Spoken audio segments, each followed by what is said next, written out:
A big part of burnout is a recognition that maybe what you're doing isn't taking you towards your future self. And maybe you need to sit back down in your journal and reevaluate your future self. Who do you really want to be? And how do you start making small, simple investments in your future self so that your future self keeps getting bigger and so that you start moving towards that future self? I think another great way to avoid burnout is simply just... I think you gotta have a dream. The School of Greatness. Really? Yeah. Please welcome Lewis Howes. In the last couple of years, there's been a lot of trauma in the world. Not only from the pandemic, but also just the side effects of the pandemic that so many people have had. Loss in their life, loss of their health, friends, family members, loss of their careers, loss in relationships, loss financially. There's been like multiple layers of trauma for a lot of people in the last couple of years. How can we look at the trauma and learn how we can gain from it when it seems like it's so overwhelming for people? Not even just high achievers, but just people in general. Is there a way to gain from trauma? Yeah, absolutely. Yeah, there's certainly actually the only way to get out of a trauma is if you actually do believe it was a gain. If the event or loss is actually in your favor. Yeah, so like what a trauma is you had an event. The event, in this case, you're measuring the event against what you wish it was. So something happened, you feel like it was a bad experience, you wish it hadn't happened, and because the event happened, you feel like you're worse off. And you feel like you have long-term disability for some reason or another. So when you're living that way, then your experience is happening to you.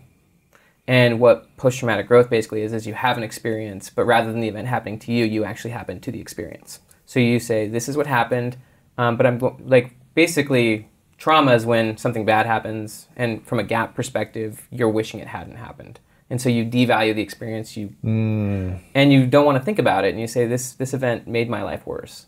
But when you actually happen to your experiences, then you say, yeah, this was rough, this was painful, but how can I actually learn from this? What can I get out of this? And so you know that you've had post-traumatic growth because on the other side of the experience, you actually believe you're better off. You are actually grateful that the event happened, and you have higher sense of meaning, purpose, and learning. So you've inflated the value of the experience rather than devalued it. And so even though something rough could have happened and left you pretty scarred, you do genuinely believe on the other side of it, I am better off. You're better off. I have gained and I'm now more capable than my former self was. Is there situations in life where you're just like, no, there is no way to have post-traumatic gain from a scenario of trauma where it's like, well, this is so bad, how could this actually help me in the rest of my life? I think that's the initial response to a lot of experiences. Like, as an example, like my in-laws had an experience where, I won't go into all the details, but basically they own an apartment complex, and like the government came in and shut it down, and like they felt like there was absolutely nothing that they could gain from it. Right. Zero they could gain from it. We had this apartment complex, this was our whole livelihood, we had this business, and now the money's not coming in and we're screwed. Yeah, and like I think that people have different experiences, some way worse than that. You lose a loved one or something, and I think the initial response is, there's absolutely nothing I can get out of this. And it would have been better if it hadn't happened. But I think that if you approach every experience as learning, right, and if you take your experiences and value them and increase the value of them and know that your experiences are kind of like clay, like you can form them, you can shape them, you can do whatever you want with them. Like, I don't have access to your experience, you don't have access to my experience,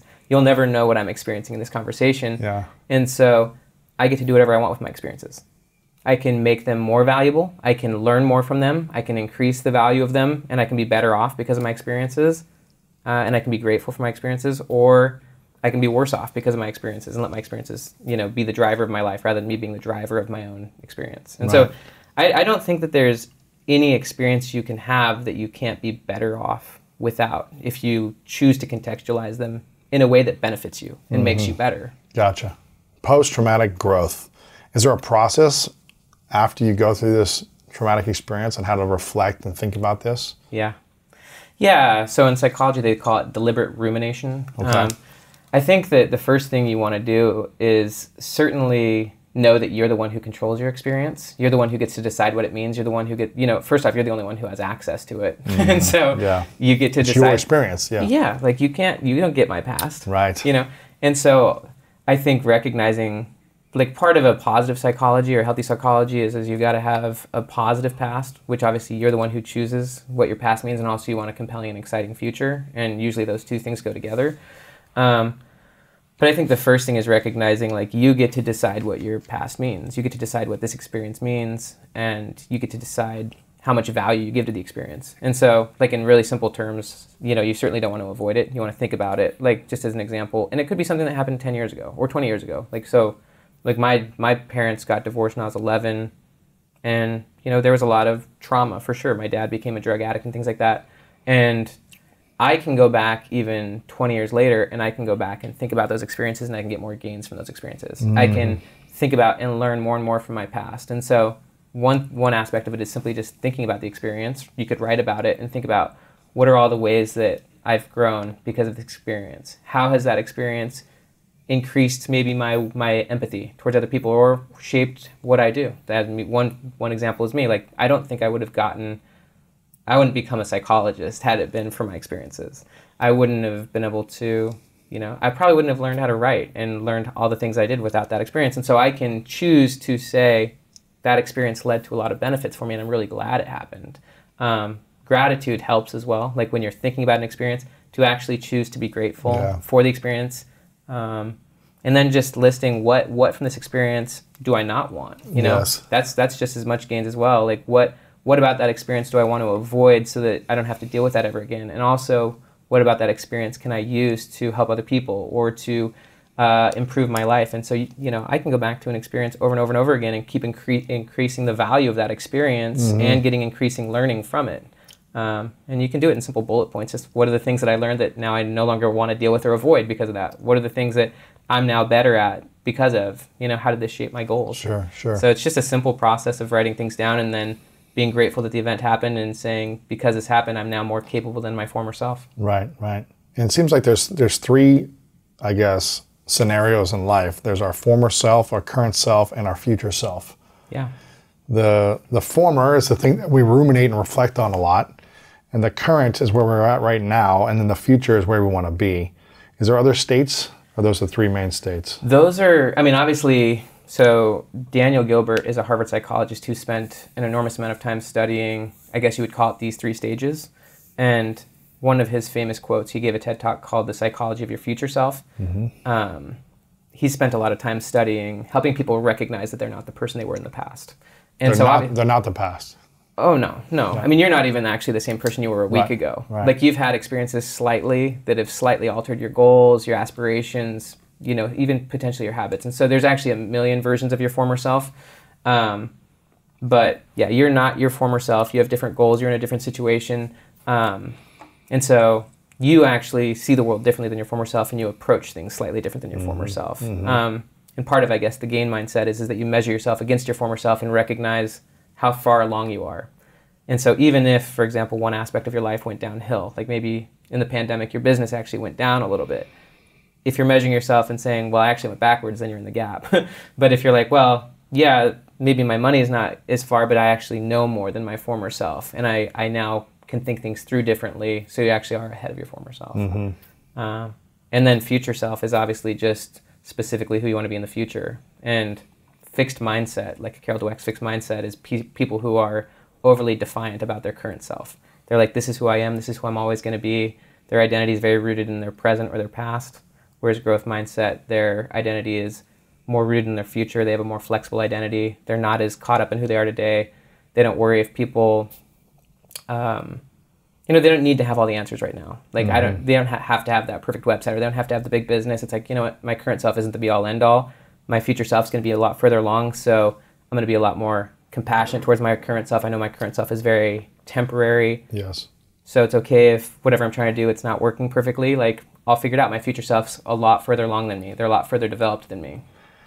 And what is the science of the future self, planning and visualizing? How do we think about our future selves to get from where we are to where we want to be in a healthy way? Yeah. One thing that's really funny about that is that basically all the research on that subject shows that, as a rule, human beings are not very equipped, you know, whether it be evolution or whatnot, to think about where they want to be, let's just call it 10, 20 years from now, and then properly plan and set plans for that. People are really good at like planning a week in advance, maybe a month in advance, but like a lot of people, they don't really set their future self up for success. They're not very good at planning retirement, setting up systems for retirement, planning for their future self's health. And so like what they say the first aspect is, and the same area in your brain that allows you to have empathy for other people actually allows you to have empathy towards your future self. So the first step in kind of thinking about your future self is thinking they are a different person than you.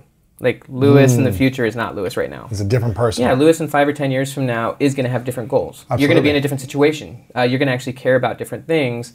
And so the first aspect is having empathy towards your future self and recognizing they're a different person. They're going to be in a different situation. They're not you. They may have different values. And so that's I think a healthy aspect of having a growth mindset. Like other researchers have found that people with a fixed mindset, they actually think that their future self is basically the same person they are today. And so they don't have a lot of imagination towards their future self. They don't think that their future self could be dramatically different or be in a totally different situation, have great money or great relationships or things like that. And so I think the first step is just recognizing that your future self is a different person, even if you don't try. Like it's kind of like that idea that like change is inevitable, growth is optional. So your future self is a different person, then it's just beginning to think, who do I want that person to be? Getting more and more specific. And then obviously there's strategies of bringing your future self to you, because it's actually easier to bring your future self to you than going to your future self. How do you bring your future self to you? One simple step is just actually thinking about where you want your future self to be and then writing a letter from your future self to you. Give me an example. So if I'm going to write this letter, what does that look like? A letter from your future self. From 2 years, I'm 2 38, years is a great example. 40-year-old Lewis speaking to my 38-year-old self. Yeah. How would this look? Yeah, and one reason why this is interesting, so there's a concept in psychology called the return home, or the return trip effect, and basically it's the idea that whenever you go somewhere, coming home is actually a faster trip. So like if I flew here from Florida. Why does it feel that way? Because home is a lot bigger concept than wherever the destination is. Okay. But anyways, bringing your future self to you, you just obviously imagine and think about who do you want your future self to be, get as specific as possible. Maybe think, 3 core areas of your life. Could be finances, could be relationships, could be spirituality, but just put yourself in the situation of your future self. So you're writing this from your future self. From your 2 years older self to your current self. Yeah. And saying what? Okay, 2 years ago person. Well, you're bringing them to you. So they're talking to you. They're not talking they're not talking to 2 years ago person. They're actually talking to you. And just right. So they're in the future. Yeah. You're speaking from the future to your current self. So this is part of how you create more vividness of your future self, but it's also how you create an emotional connection to your future self, because you actually want to have a relationship with your future self and actually get to the point where you have a friendship with your future self. It's kind of like that idea that you're the average of the 5 people you spend the most time with. Well, one of those 5 people should probably be your future self. That's good. But also, what's hilarious is there's actually research that shows that people who do not have empathy or connection to their future self are more likely to, the most basic thing is if you are not connected to your future self, you're going to make very bad short-term decisions. Like financially, health-wise, they say, like the research basically shows, the less connected you are to your future self, the more you seek present dopamine. So that would be that'd be destructive dopamine. Like the present becomes very powerful and you make short-term costs rather than short-term investments towards your future self. So like anything and everything you do is either an investment towards your future self or it's a cost to your future self. Yes. Anytime you invest towards your future self actually gets a little bit bigger. Okay. It's just like you invest in anything. And anytime your future gets bigger, your present actually gets better. That's interesting. So it's kind of like my sister trains for like Ironmans and marathons, and she'll do this training, throughout the week, and she's like, my future self is thanking me for like the work I'm putting in now, these like long-term goals that I'm committing to and staying consistent with.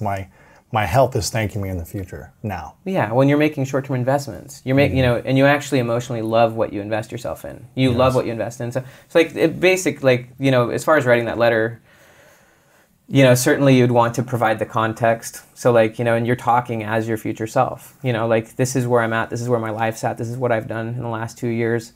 And this is what I would say to you right now.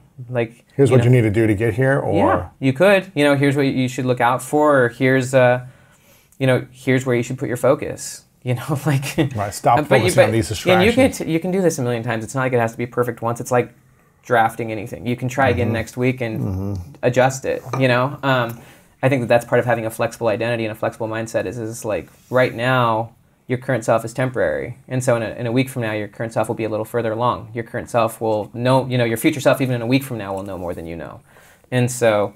Yeah, you can write the letter however you want, but write it from the perspective of your future self, and that's kind of you bringing the future to you. And just, you know, say whatever you want to say happened and occurred, but speak from your future self. How important is the idea of identity for ourselves in order to become happier, more confident, and more successful? So identity is basically what you're most committed to. So it's what you're most committed to in terms of your beliefs, in terms of your values, and in terms of how you define yourself. And basically, your view of your future self has a big impact on your identity, because however you see your future and wherever you see yourself going has a big impact on how you see yourself now. And so your identity is very much what you're 100% committed to right now. And your identity drives your behavior. And so like whatever behaviors you're doing is because that's how you identify.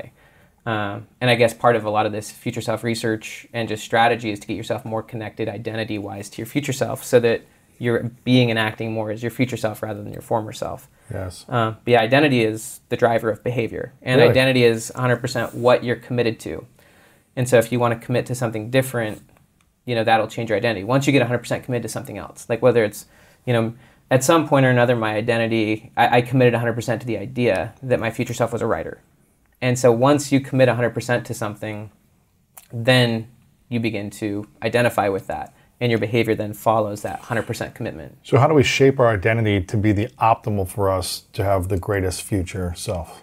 You just need to think about who you want your future self to be. You know, and also you want to have a flexible identity. You don't want to be... Now, what's a fixed identity do to people?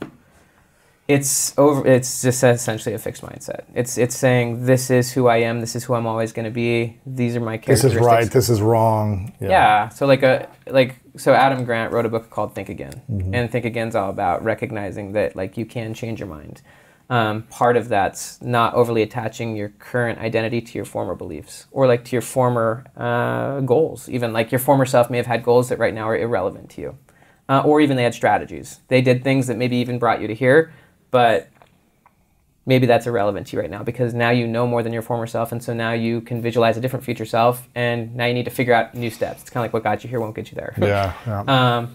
So I think being flexible and just thinking like, where do I want to be? It could be 5, 10 years, could be 2 years. Getting specific, choosing the right metrics. Like one of the things that Seth Godin said that I really like is he says, you see whatever it is you're measuring. So like you're probably measuring different metrics or forms of success or goals than your former self was. And thinking what are the things I want to be measuring? What are the things I want to be seeing? What are the things I want to be focusing on right now? It kind of shapes your selective attention. It shapes what you see. So just choosing based on where I'm at right now, based on what I value, based on where I would like to be, who do I want my future self to be? Get very specific about, 3 or so areas, and then, begin to craft your identity around that. Right. Yeah, that's powerful. I mean, I identify, because there's so many identities that we can have in our life, right? There's so many. Well, we do all have a lot of identities. Right, we have lots of identities. I'm a man. I'm from Ohio. I live in Los Angeles. I like the Cleveland Browns. I like the Ohio State Buckeyes. It's like all these different identities of likes and interests and associations. And I don't smoke. I don't drink. I like these identities that I've defined myself in. Or just big aspects of your current identity. Right. How you currently define yourself. What are these aspects of my identity doing for me? And how should we know if certain identities are hurting us from accomplishing our goals or feeling happier in life? I mean, it's a really good question. I think that it's hard to really I don't really grab all of those parts and say like which parts of these are hurting me. I think asking yourself, who do you want to be? Who's your future self is always like the first place to start. And then from there you can say, okay, if this is who I want to be in 3 years from now, what about my current self can come forward, and what about my current self can't come forward? Sure. And there's things you do need to let go of. it goes back to what got you here won't get you there. And so how do we know what got us here won't get us there? How do we know what those things are? Well, the goal always shapes the strategy.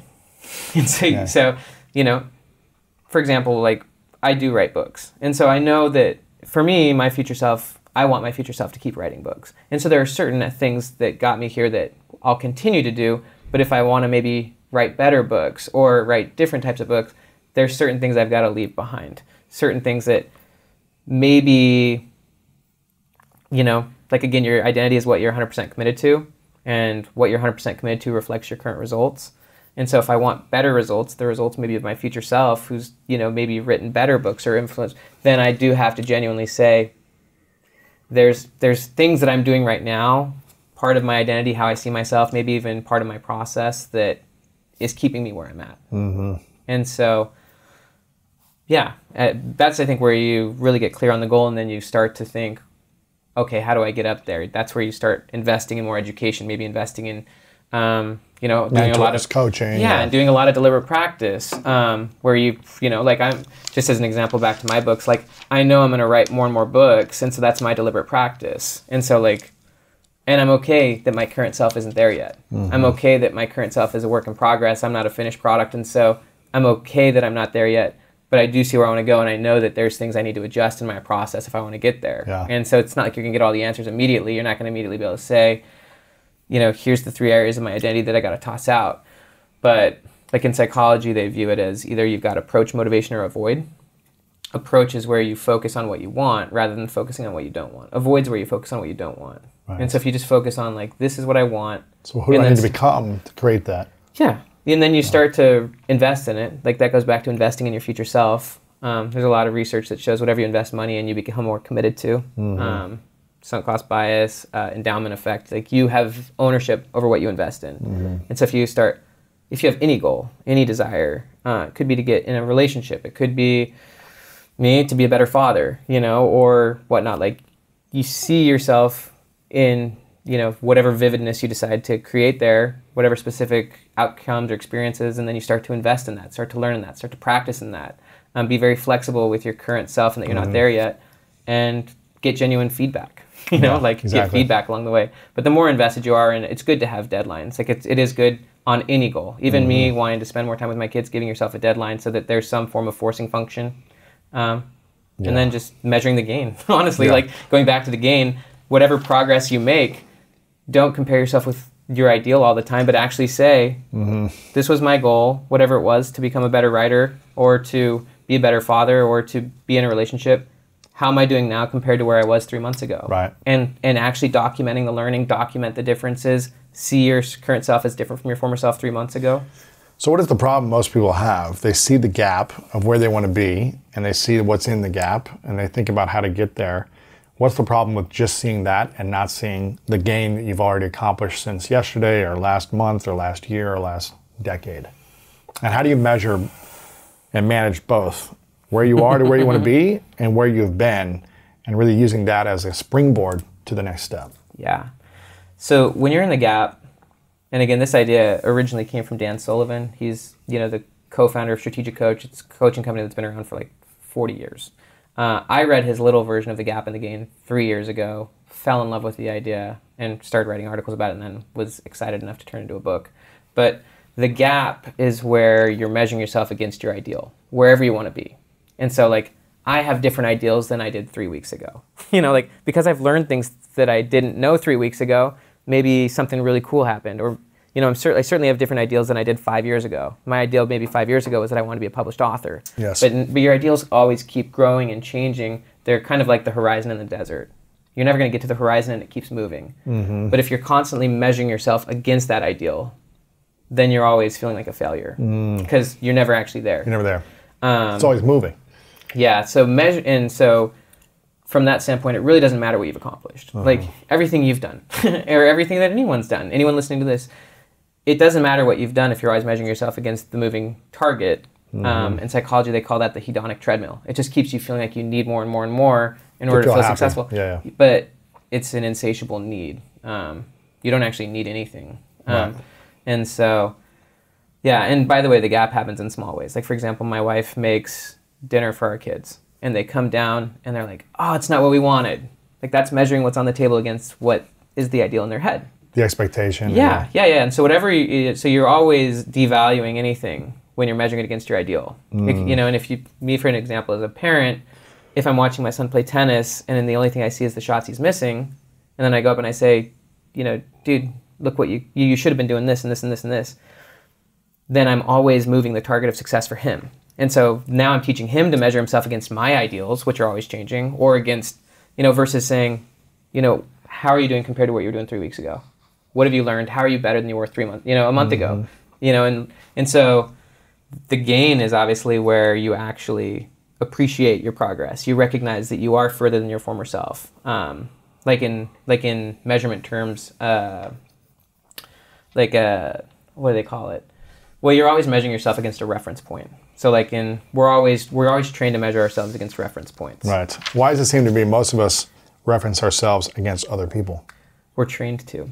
We're trained to compare ourselves against others? Yeah. Why? Well, it starts with the public education system, right?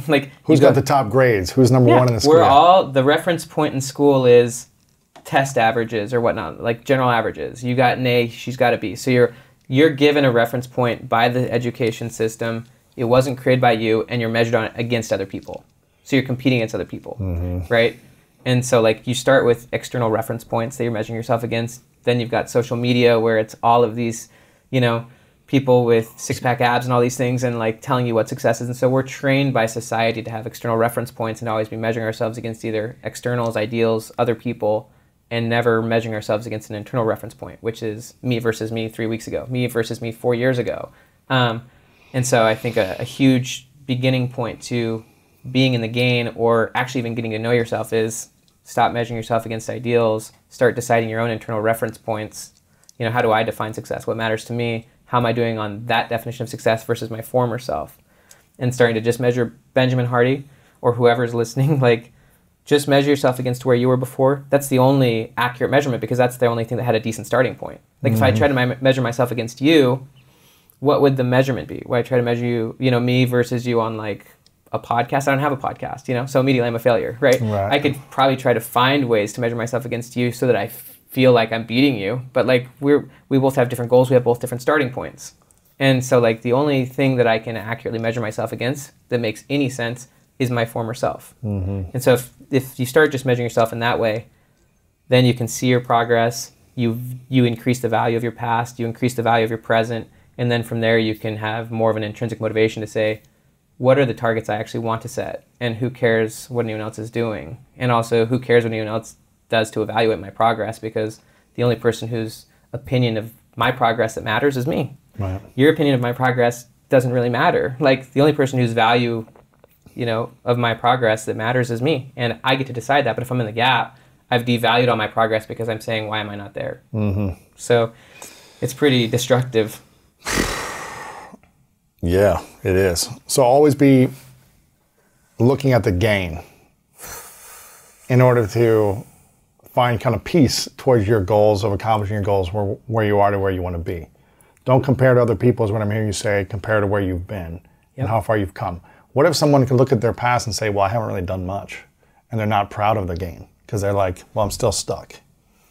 Well, you still have to find the gain. You still have to create the gain. You got to find the meaning. Yeah. Yeah, but you still can create gains. I mean, there's a lot of people who maybe aren't, who can look at their past, maybe say 10 years has passed by, and I really haven't done that much with my life.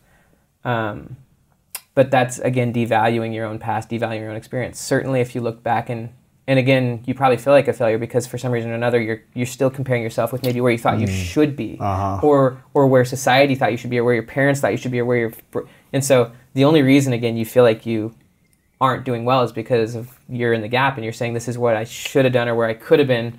And so the first step of getting out of that is just actually increasing the value of your past and saying, here are the things I have gained, you know? I mean, for example, my own younger brother, he's had a lot of challenges. He went through a lot of challenge and trauma growing up.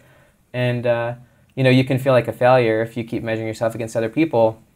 But the truth is, you can train yourself to choose gains. I mean, he actually, and it's up to him, my brother, to decide what his gains are. Right. Not me. But if he chooses to look at the gains and say, you know, he does have an amazing daughter. You know, he's had a lot of great experiences. He has learned a lot through ups and downs. Like, once you actually increase the value of your past and actually start to love yourself and say, you know, I have gained, I have learned, I am further than my former self, and because of that, I'm going to move forward. Like, that's a great starting point for any form of progress, rather than, I'm a loser, look at my past 10 years, look at where... That's a really bad starting point for any form of progress. Like, it's much better to start wherever you are, any form of progress you want to make, start in the gain and say, this is where I actually have made progress. This is where because that puts you in a position of confidence, it puts you in a position of gratitude. It also puts you in a healthy place where you're not trying to compete against anyone else. You're just like, this is my starting point. I do have some momentum from my past. And so from there, I'm going to move forward feeling like I have made progress. And I can own that.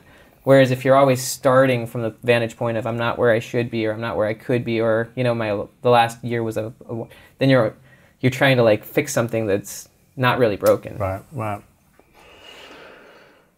You've got another concept about who, not how. I think a lot of people are thinking when they have a big goal that they've never accomplished something before, they think, how am I going to do this? And then they get emotionally kind of like paralyzed because they're like, I don't know the steps how to do this. Even if I see that someone else did this and here was their steps, how am I going to do this? Why should we be thinking who, not how, when it comes to accomplishing big goals? Such a cool question. I honestly was not trained in who, not how. So this is another, you know, Dan Sullivan concept, which we wrote together and wrote who, not how. But who, not how is a totally different way of looking at life. It's a totally different way of looking at people, and it's a totally different way of looking at achievement. When you're a how thinker, you think about a goal. You know, I want to start a business or anything. I want to clean my house. Right. And the first question you say is, how do I do that? And so you immediately put all the pressure on yourself to figure out the problem and to execute the problem. I want a new website. Okay, how do I do that? I want to do this. And people are trained in how, and a lot of that also has to do with the education system, because we're not trained to collaborate. We're actually trained to compete against each other. And, you know, if you try to get answers from your friend on the test in school, that's called cheating, right? And so who, not how is a view of collaborating with everyone around you and finding the right who. So if it's like, I want to, you know, build a website, rather than the first question coming out of your mind, rather than the first thought being, how do I do that? The first immediate thought is, who can do that for me? Or who can help me do that? And basically the premise of who, not how is you want to view other people as investments, not costs. So like if I want to free up my time, if I want to free up 10 hours a week, which I think everyone should do, get someone to handle your logistics. You know, like even my wife, like she homeschools all of our kids, and I finally got her to think who, not how, and like we actually got someone to like help our little twins in the morning so that like she could focus on the other kids. Cool. You know, it's like get a who to help you, and that who is not a cost. It doesn't, you know, even if it's $10, $15 an hour, you know, hire that person to do your website or hire that person to ghostwrite your book. Like, it's not a cost. It's actually an investment in your future self. And it's an investment in your current self, because when you make that investment, you've now freed yourself up to do what you want to do. You've also invested in the result. And so who, not how is a result-oriented approach to life, where you say, what is the result I want, and who can make it happen? And the more you start investing in who's, the faster you're going to get results. Even if it's learning, like the more who's you have around you, the more invested and committed you are to what you're trying to accomplish. So it's like, if I want to run an Ironman, why would I try to figure out how to do that? Why don't I just get who's? Why don't I invest in a trainer? Like that increases my commitment. It also immediately gives me education. So yeah, who, not how solves a lot of problems. Yeah. It gets you to where you want to go a lot faster. How do we find the who's though? Yeah. When you really think like, you know, a lot of times people don't know how to find the who. Very specific people they're looking for. Sometimes very technical people. Yeah. And they're like, well, I can't afford the who. Yeah. So that's, again, thinking in terms of cost. Not investment, yeah. Yeah, if you make an investment in a who, and it could be small investments in who's in the beginning. When you make the investment, first off, you become more committed. Second off, it creates an environment or a context where now you've got to actually find a way to generate the results so that you can... So it's actually a fast way to increase your ability to earn. It's again an investment mindset. But back to the idea of how do you find the who? Again, that's a how question. Who can find the who? Who can find the who? Yeah, and so like I have. Who can you hire or who can you help you? That's why I asked you before our interview. I was like, looking for a ghostwriter. Yeah. Who do you know? Yeah. Yeah. So you need a who to find your who's. Yeah. Like I have an assistant who, whenever I want to like hire someone, like I recently, like if I want to grow a YouTube channel, like who is the person to help me do that? Obviously, there's lots of who's. Like there could be mentors, but there also could be like someone who manages your channel. The first thing to do when you find a who, and this is the first aspect of leadership, is you have to clarify the what and the why. Like, what is the goal? What's the result? Why does it matter so much? And what are the specific success criteria? So like what, this is a concept that Dan has called an impact filter. It's a one-page document. We actually put it in the who, not how. If anyone wants to just like look up impact filter. Okay. But basically the impact filter is a one sheet that Dan made that helps you clarify the what, the why, and the specific success criteria. So for example, if you want to hire a ghostwriter to write your books, what you would say is like, what's the objective? I want to hire someone who writes a book and then it's like, what's the actual goal? 1 to 2 books per year. And you'd have to define it very clearly. Let's just say it's 1 book a year. I want 1 excellent book written every single year, published every year, in my voice. It's powerful, it's profound. So you got to get really clear on the outcome. Why is this so important? Because we want to help other people become great. And like you just write down all of the why. Why is it so important? What's the best case result when it's done? And then what's the worst case result if you don't take action? And then this is where it gets really important, is what are the specific success criteria? So what has to be true in order for this to be successful? This is just laying out the vision so that you use that to find the right who. And so like in this case, it could be, well, it only is going to cost Lewis 10 hours a week. You've got to be really good at headlines. You have to be self-starter. Like you have to just lay out what must be true, and then you use that filter to find the right who. And for me, I use that whenever I want to hire someone or find someone. Whenever I have a goal, I just lay out what has to be true, and then I have my assistant, in this case, go out and use that to find the right who. The vision is actually what attracts the who. Mm-hmm. They're like, yeah, I can do that. I'm a writer. I want to do that kind of work. Yeah, I can do those things. Like if you lay out success and make it very specific, and so I have someone go out and find the who's, but they use my vision and my success criteria to go find what I'm looking for. Right. Do you think that holds people back from a lot of the things they want? Is the who, not the how? Totally. I mean, I'll use myself as an example. I wanted to start a YouTube channel for 5 years. And you didn't do it for years. So how leads to procrastination, because there's so many aspects of it that you either don't want to do or you don't know how to do. I don't know how to film videos. I don't know how to edit videos. I don't know YouTube. I don't know. Yeah. And so there's so much complexity. And so because I've put all the pressure on myself to do the hows, rather than just getting a who to start the process and get the ball rolling, how leads to procrastination, because you've put all the weight on yourself. Whereas if you would just clarify the goal and immediately invest in a who, and then you've offloaded the how to them, given them the responsibility for that, you've become a leader, then you can just do the parts that you want to do, get that video editor. But you have to view them as an investment, not a cost. This is an investment in future me. This is an investment in my goals. It's also an investment in current me, because now I can actually focus on the parts where I want to focus. Yeah. And the more you try to do how, the smaller your vision of your future self will be. The more you apply who's, and this could also be with mentors, like there are certain people who can immediately open up a door for you. Like who's the right who can connect me with that person, or who's the who can get me that opportunity. And so how very much shrinks people's vision of their future self. Whereas if you start playing the who game, not only can you get other people on board with your vision and to handle the parts of it that you don't want to do, and also that they'll do it enormously better than you.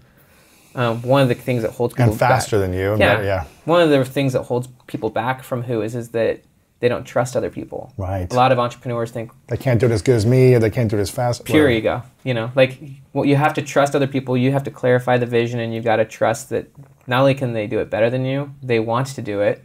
They love to do it. That's what they want to do. They're the ones who have opted to do it. And so trusting other people, getting out of their way, that's why it's called who, not how. You don't tell you don't tell them how to do it. You don't micromanage. You've clarified the vision and you come the other way. That's one of the reasons actually I like writing books with Dan, is I'm the who, in this case, for writing the books. He had a vision. He wanted to turn his concepts into major books. And I was like, I would love to do that. And he literally doesn't, I write whatever books I want. In the case of our collaboration with Dan. Like, he doesn't tell me what books to write because he's like, I could never advise you on that because you're the one who does that. I don't do that. And so I wouldn't even try to advise you on that. I coach entrepreneurs. Yeah. And you write books. Yeah, and so like I wrote whatever book I wanted. That's a Benjamin Hardy book, even though it's got both of our names on it. There's no way he would have even ever been able to imagine that book because he let the who do it. And if he had tried to tell me how to do it, I wouldn't have done it because I want freedom. And so does he. And so you have to trust your who's and give them the freedom to do it how they would do it. And it will most certainly be different than how you would do it. And that's actually a good thing. And you shouldn't even be thinking about the how. You know, It's like you shouldn't tell the mechanic how to fix your car. Yeah. You know what I mean? Like, yeah. And so apply that to all areas of your life. But if it's like, I want to make $1 million or whatever, well, who can help me do that? Yeah. Who can teach me how to do that? Or who can immediately open up the doors rather than how do I do it? And what about, you wrote a book called Willpower Doesn't Work. Why doesn't it work? And what does work if willpower isn't the efficient way? Yeah, so willpower is one way of looking at willpower is trying to do the how. Willpower, you trying to do the how. Yeah. There's a lot of reasons why willpower doesn't work. I wrote that book originally thinking about it in terms of addiction. Willpower is trying to like white knuckle, try to muster up the strength, trying to force yourself to do it. Willpower is like one of the most terrible way to try to overcome an addiction. It actually compounds the problem because at the end of the day, you have to finally realize, I need help. I can't do this by myself. Because you have no energy, you're exhausted, you're drained, and you just need that thing to get back to. Yeah. Well, when it comes to addiction, usually it's realizing that you need other people to help you. Like in the AA world, surrender to God. But also like you need to change your environment. So like that book was really about how environment trumps willpower. Like there's a quote from Marshall Goldsmith. He's a performance coach, and he said, if you do not create and control your environment creates and controls you. And so like willpower is trying to beat a bad environment rather than just changing your environment, eliminating all of the bad options. But also your environment does shape you. So like as an example, it kind of goes back to the idea you're the byproduct of the 5 people you spend the most time with. But if you're in a bad situation, it doesn't matter how much willpower you muster, you're not going to be able to do that much. Like take my 3 kids, for example, who we adopted. We adopted 3 kids from the foster system. They came from a broken home, poverty. All of the willpower in the world by those kids wouldn't have been able to do much in that small situation. But if you immediately change their situation, all of a sudden now they've got infinitely different options, potential. And so like all of the willpower in the world 100 years ago wouldn't have been able to get a person from to Florida to California in 5 hours. But we now live in a situation that enables us to do it. Yes. And so that book's a lot about creating the context, creating a better situation. Creating a better environment than trying to have willpower. Yeah, rather than me trying to, stop looking at my phone. It's like leave it on airplane mode, leave it in a different room, like create the context so that I can be who I want to be my future self. And so, and one other aspect of willpower, like an aspect of willpower is called decision fatigue. And like decision fatigue is the idea that the more options you're trying to weigh, the more your willpower gets fried. Right. And so not only do you want to create an environment where you can, not necessarily need to control all of your behavior, but you're being who you want to be, but you also want to make decisions. Like the opposite of decision fatigue is decision. Cut off alternative options. So like, decision fatigue means you still haven't made the choice. Right. It's like you're 98% committed. So like there's a great quote from Clayton Christensen. He said 100% commitment's a lot easier than 98% commitment. Because if you're only 98% committed, that means you're still you're not actually there. And that goes back to identity, that your identity is what you're 100% committed to. And so if you're only like 98% committed, then you're kind of torn between options. You're overthinking it and you haven't quite made the decision, you haven't committed to something. And so you're not really going anywhere. Right. And so a big aspect of killing willpower and making it irrelevant is just actually making a decision and learning how to commit to that decision. And then obviously creating the environment and the context that supports that decision. Learning how to identify with your future self so that you no longer see yourself as that smoker. Or, right. Like you start to, because your identity and your behavior go hand in hand, but part of willpower is that you still identify as someone maybe who has those bad habits, even though you want this. And so your identity and your behavior are all trying to conflict. Yes. Yeah, so willpower is really a bad angle. You know? It's the opposite of intrinsic motivation. What about the feeling of burnout? How do people accomplish their goals if they just feel burned out? Is that also with decision fatigue, feeling burnt out? How do they get back to a place of, clarity and focus so they can really just be their best self in a day-to-day process in becoming their future best self? Yeah. I mean, there's a lot of reasons why people burn out. One of them might be that they actually, maybe it's decision fatigue, maybe they're still like not really doing what they want to do. Yeah. And so they're not really excited about what they're doing. They're not really moving towards their desired future self. They're just expending a lot of energy on things that they don't really value. Like if you're moving toward your desired future self and you're investing in your future self and you're working on projects that you love, like you're being pulled towards your future self. Like pull motivation is a lot more exciting than push motivation. Push motivation is like, I really don't want to do this. Like, let's go to work for 5 hours. Yeah. And so a big part of burnout is a recognition that maybe what you're doing isn't taking you towards your future self. And maybe you need to sit back down in your journal and reevaluate your future self. Who do you really want to be? And how do you start making small, simple investments in your future self so that your future self keeps getting bigger and so that you start moving towards that future self? I think another, great way to, avoid burnout is simply just taking time to sit and measure your gains. Like sometimes burnout happens because, you're so busy trying to get somewhere that you forgot that, like, how much progress have you made? Like, let's take a second to, like, be grateful. Let's take a second to, like, evaluate your progress and to appreciate your gains for a minute. Appreciate how great your life is. Who not how's another great antidote to burnout, because maybe you're burned out because you're doing a lot of how that you don't want to do. And so maybe you need a who to, like, if you've got 5 things that you do on a regular basis, which 2 of them are sucking all your energy, and how can you just get who's to do that or get rid of them, and you just focus more and more on the 1 or 2 things that bring you energy. And so I think that, connecting with your future self, continually measuring the gain, applying more and more who not how so that you actually are generating results with less effort, but, doing what you want. So, and sometimes you just might need a break. Sometimes, and sometimes you actually need a break from your future self. Sometimes, like, you just from striving so much. Yeah, well, or like sometimes you just do need some active recovery. Like I do like the concept of Stephen Kotler on active recovery and flow state, like embedding active recovery in your life. Like maybe you actually do need more play. Maybe you do need, like, active recovery is the idea of what's an outside work activity that gives you flow. What's an outside activity that you enjoy that gives you engagement that is kind of healing and restorative. The gain is very restorative. Like it's like here I am versus where I was before. But what are some flow activities that you can do that bring you joy outside of work? And how can you spend more time doing those? Because it's that, other idea of how you do anything is how you do everything. And so, like, if you're creating flow outside of work, and there's a lot of research in occupational psychology, there's a concept called psychological detachment from work. We live in a world where our work is always pinging us, dinging us, texts and emails. And so psychological detachment from work means you cut off work mentally, physically, and you fully engage out of work. And play activities and family activities. Yeah. And I think you can create a life and an environment where, you're recovering enormously and you're doing activities outside of work that are restorative. They give you flow, and then you can transfer that to having flow in your work. I think one other thing that leads people to burnout, though, is spending a lot of energy and not actually feeling like they're making progress. So, like, I have a lot of energy when I achieve a goal. Right? Achieving goals gives you energy.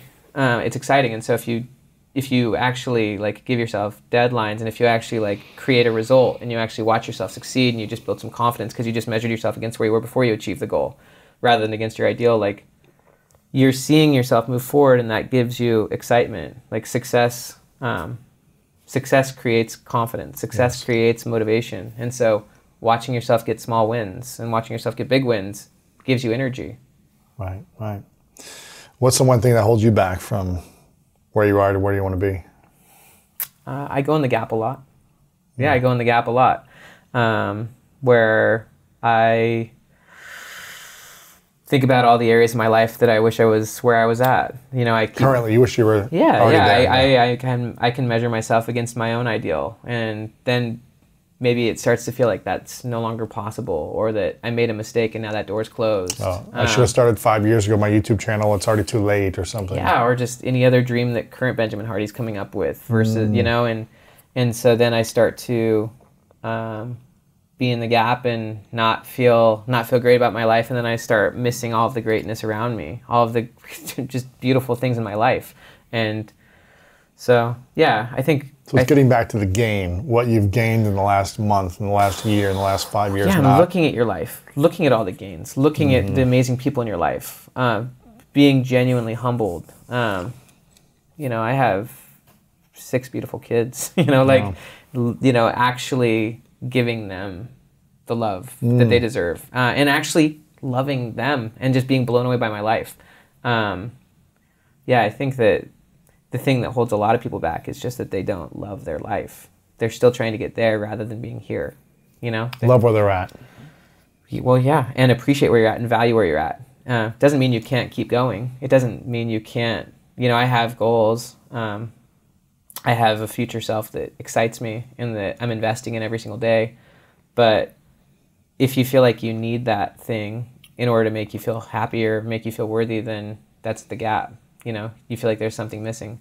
So I think whenever I slip into that and I think I need to be somewhere else or have achieved something, and I start to feel dark and feel like feel like everything's going the wrong way, then I've, you know, devalued everything around me. I've put myself in a weak position, and from there you can't really move forward. Yeah. And so getting, you know, regularly reminding myself of my gains, being in a state of gratitude, like, not only does it empower you, but it helps you see everything in your life more clearly. And then from there you're in a more powerful position to move forward.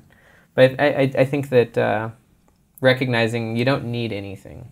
Like, I don't need that next achievement. I can want it, but I don't need it. I'm great where I'm at. Like, my life's great. I'm very happy. I'm very blessed. I'm very lucky. And I have amazing things. Like, I don't need anything else. And that's kind of bringing back to your own internal referencing system. And once you get close to that, then it's, you know, nothing can really hold you back. Right. Like, I love this stuff, man. What's the, you've talked about this 100% rule. Can you tell me what that is and how it can help us accomplish our goals? Sure. Is this the 100%, 98%? Is that what you're just talking about? A little bit, yeah. Okay.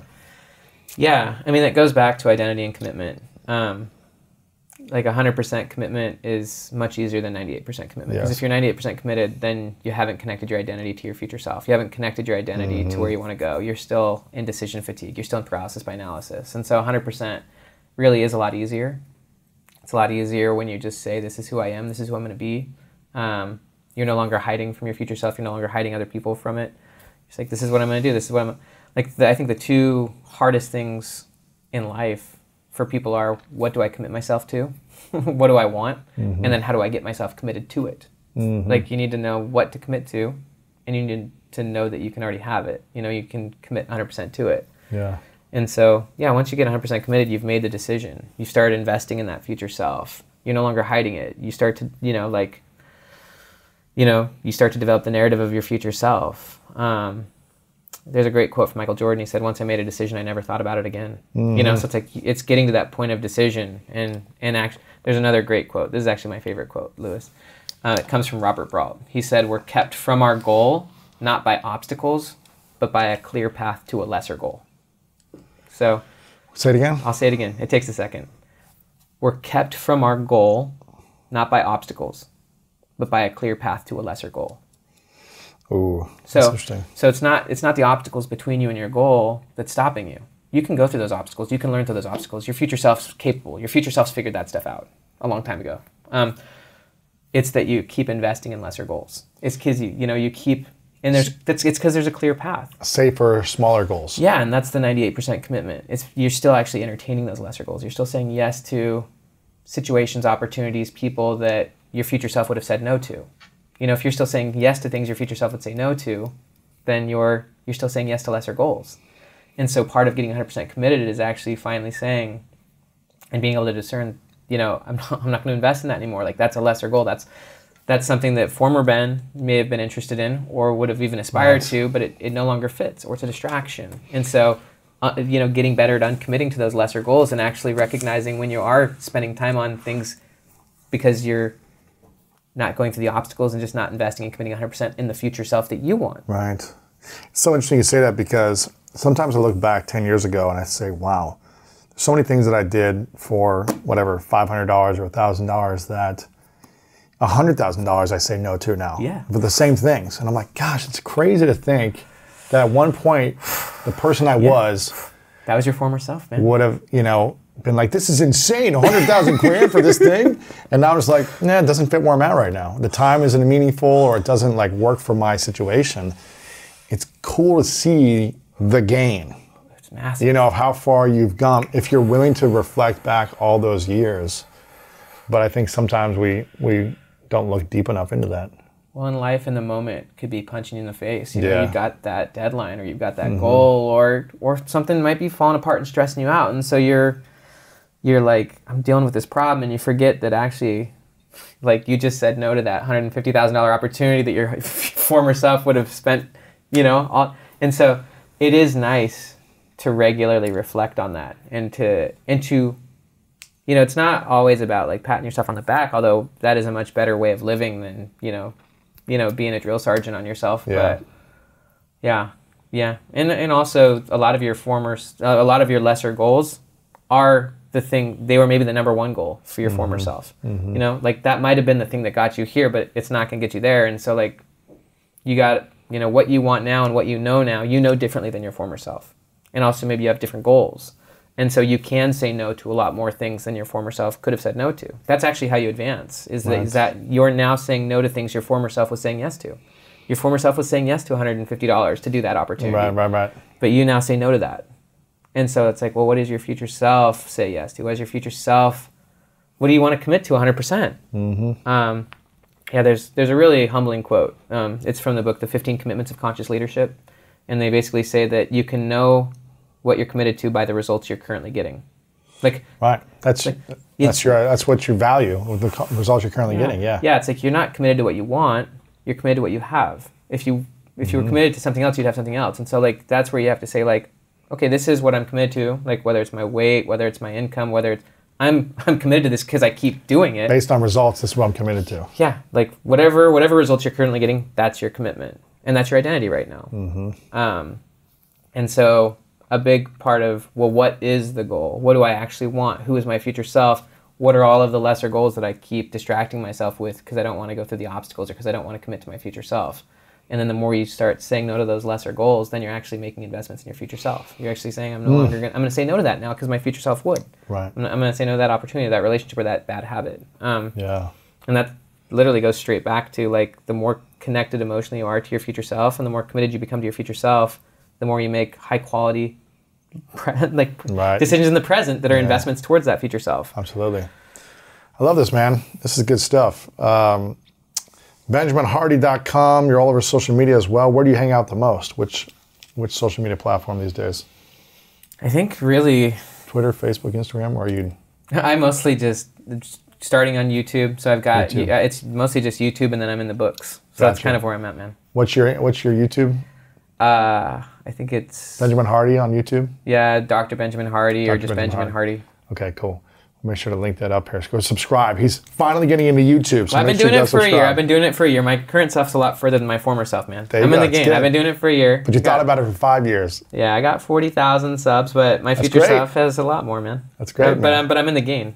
I'm not measuring myself against anyone else, just my former self. That's good. Making progress, man. You're measuring yourself from where you were a year ago. Yeah. And I'll apply who, not how to make 10x progress. That's good. Right? Who, not how. I like that a lot. The book's called The Gap and the Gain. It's all about the high achiever's guide to happiness, confidence, and success. So if that's something you want, make sure you pick up a copy of The Gap and the Gain. Some great strategies in here. Check you out on YouTube and BenjaminHardy.com to check out more of your books and all of your work.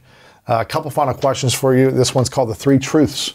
So imagine a hypothetical scenario. It's your last day on Earth, many years away from here.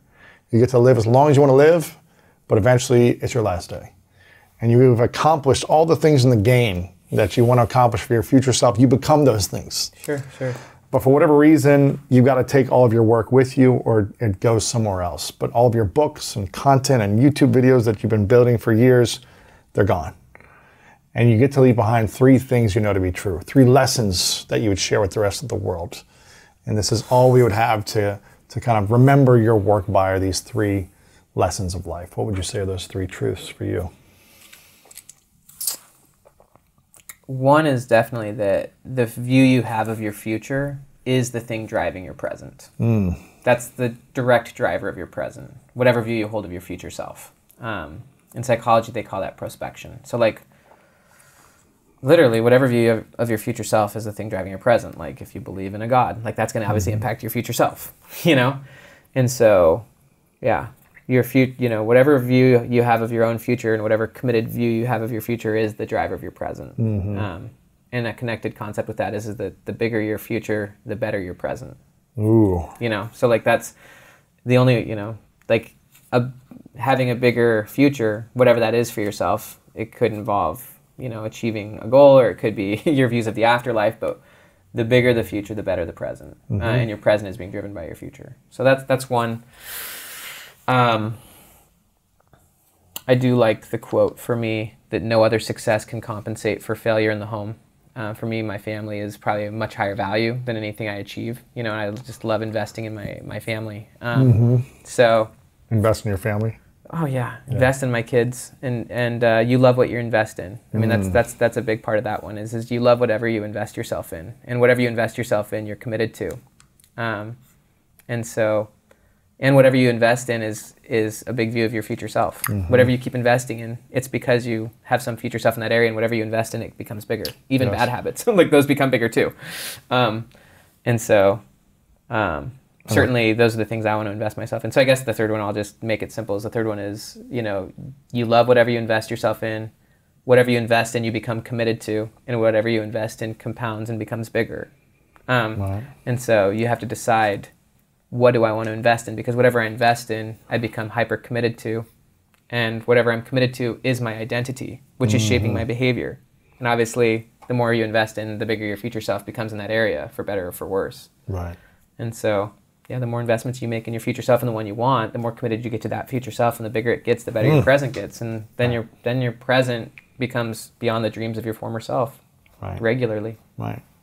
It's beautiful. Well, I want to acknowledge you, Ben, for constantly creating this work and being invested in your future and your current self and in your family. I think the fact that you mentioned family and investing in the home, for high achievers, sometimes they miss out on the thing that they're creating right now as well, and investing in the people in your life who are in your home for their future as well. So I really admire you and acknowledge you for showing up in a way where you can have it all. You can be healthy, you can have great, you know, relationships in your family, and also work towards your goals and your future accomplishments. And it's really cool that you're doing that and serving the world in a great way with your writing, and now as a YouTube star. So being in the game, I'm just being in the game, man. I'm very grateful, and I do like making investments, you know. And even just like 2 days ago, I just decided I would cuddle with my 10-year-old or 12-year-old daughter now, and just help her to sleep. And like, that's a small investment in your future self and in her future self, right? And so you got to choose what you're going to invest yourself in, but you can invest in other people, and that's key as well. That's great, man. Final question: what's your definition of greatness? For now, just to keep in keeping with this conversation, I think that greatness is being true to who you want your future self to be.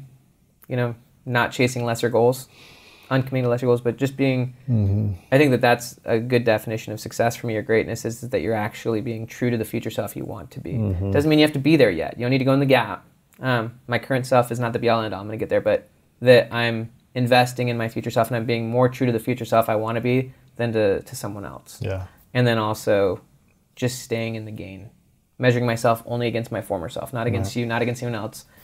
Staying in the game, recognizing and appreciating my own progress, while being continuously more true, committed, and investing in the future self that I most believe in, the future self that I most want.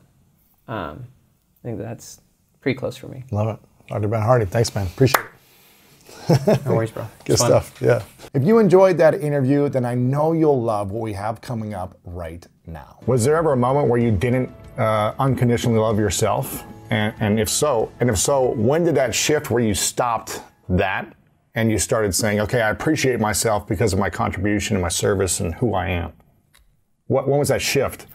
I don't think it was ever I just didn't love myself. There were times, obviously, be angry with yourself or frustrated with yourself or think, I'm not doing enough. I mean, I can remember my birthdays, to be honest with you, probably up to my 40th birthday, including my 40th birthday. You have a birthday with a 0 on it once you're over past 30, 35, sometimes 5 years on it as well. People look at their life differently culturally. And I used to think it was bullshit. But sure enough, I would do it. And I remember turning 40, and I was really, really unhappy.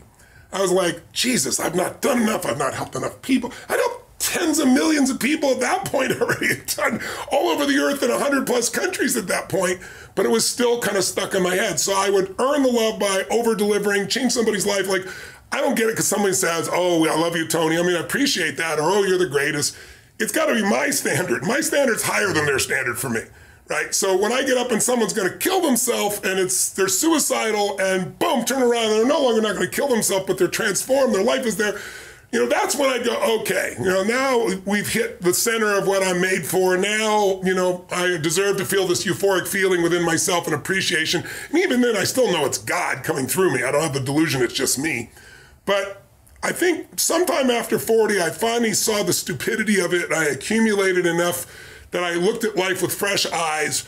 And I can say by the time I turned 60 a year ago, I noticed it was interesting because my birthday, I didn't have an ounce of it. I was just like, how could I at this stage of my life when I've had the privilege of serving so many humans in so many contexts, from turning around, guys going to kill themselves with PTSD to helping kids turn around to getting kids off cocaine or adults to, helping people build multi-billion-dollar businesses from nothing. And when I've lived this long, I can't go by without hearing half a dozen stories a day or a dozen stories a day from people telling me how something I did changed their life. So it's not that I'm so smart now, it's just I've stacked it. By the way, though, stacking is the way you can do things. Most of us stack the negative. If you are really angry, it's not usually because of just the moment. It's that it happened again. It's like if you've ever lost it or overreacted to your kid or to a friend or a business or even within yourself, it's because it happened again. We hit this 1, 2, 3 many point, and then our nervous system overreacts. But what I've learned is you can stack the good. But for example, if you go into a state of really strong anger for more than 5 minutes, your immune system is suppressed between an hour and a half to 2 hours. That's a physiological fact. But no one had done any study. I started stacking good. Like, okay, let me stack a dozen great memories, feel them, see them, experience them. And I felt this biochemical change that didn't just last a half hour, an hour, or 10 minutes. It went on for a day or two. And so I think I've learned to stack the good. So just having the experience is not enough. You got to stack the good to be able to appreciate it. But I think, just come back to the main point here from my perspective, which could be completely full, it's just my perspective. So I want to point that out. I think the more you find unconditional love for others, the easier it is to find in yourself. And I think the focus is serving and loving, and that's what will get you to the point where you start doing it. But if you want to speed it up, stack all the good you've done, you'll feel great about yourself. I already know all the comments that have come through. Thousands of comments tell me, but what about my family that's toxic? What about my partner who's toxic? And how do I love someone unconditionally when they don't respect me? I can't trust them. What about situations like that? All those reactions are natural human reactions from ego. Because it's all about you, me, what I'm not getting, what I'm not doing, and that's why you're in pain. And so I'm not telling you like I haven't done this shit. I've done it too in the past, but it's an old pattern I don't really do anymore. And it used to affect me. Now, not a dominant one, I wouldn't have become who I become. Early in my life, I developed this belief that life is calling not to give me something. Life is calling for me to deliver things, for me to bring something to life. And I felt the joy that came from not getting but giving. And I got hooked on that core pattern, and then the pattern of learning so I'd have something to give, which I know one of the things that I respect about you, Lewis, is that you have that same pattern in you. You're always trying to learn more because underneath it all, you also want to give it. You want it for Absolutely. You, but you want to share it, right? And so those patterns help me not be in what they're not giving me. And all this language, today people don't understand the power of their language, like toxic. What the hell are you talking about? You've been reading too much social media and thinking about yourself, or somebody raised you to constantly judge everybody else. We live in a culture now where people, you're evil or you're like me. That's basically how it is, right?